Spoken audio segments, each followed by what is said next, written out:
everyone, Comic Reviewer here, this time reviewing on DC Comics Presents issue number 14. Now, as you know, DC Comics Presents was meant to feature Superman teaming up with a different superhero, and one that featured the supervillain, the Joker. And the cover has Superman and Superboy, with Superboy launching a missile, and Jimmy Olsen and Lois look on. And it also introduces about how the story came to be, and how mostly at the courthouse there's a kind of court case going on, with Lois saying, "That does it, I'm not sitting here through a more expert witness.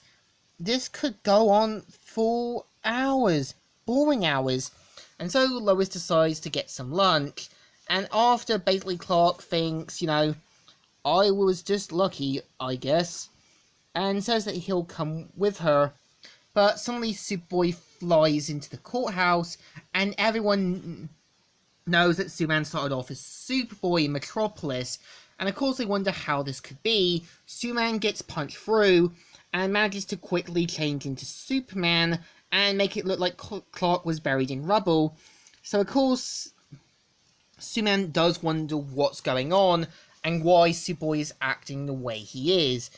And Superboy says, "I'm also your doom. You've brought this on yourself, Superman." And so starts punching him around. And of course, Superboy has an idea and flies off, with Lois saying, "Superman, aren't you going to chase him?" And quickly flies off and changes into his Clark Kent persona to make it look like Clark was still buried in rubble. And of course Clark flies around Metropolis to kind of wonder where this Superboy is, and wonders what's going on. And of course helps a car when it's fueled out of gas, and drops it at a gas station. But of course here's Jimmy's signal watch, and heads to the Grand Canyon, where he's fired at by Superboy. And of course Superboy has bought Pete Ross, Lombard, Lana Lang, Lois Lane, Perry White, and Jimmy Olsen to kind of be the judge and jury. And you can tell they try and defend Superman, but Superboy says, "Silence! Shut up, or I will kill him." And so Superman figures out that he can't really be him, and says, "Who is he really?"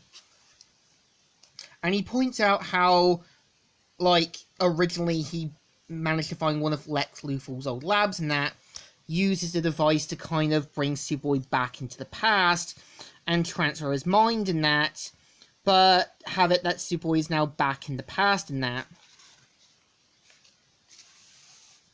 And pretty much Superman figures out that Superboy's Pete Ross, who's angry about his son being still on a planet and that, back in the last issue. So Lois and the others try to say to him that it wasn't Superman's fault, that it was meant to be destiny, that he would one day save the planet.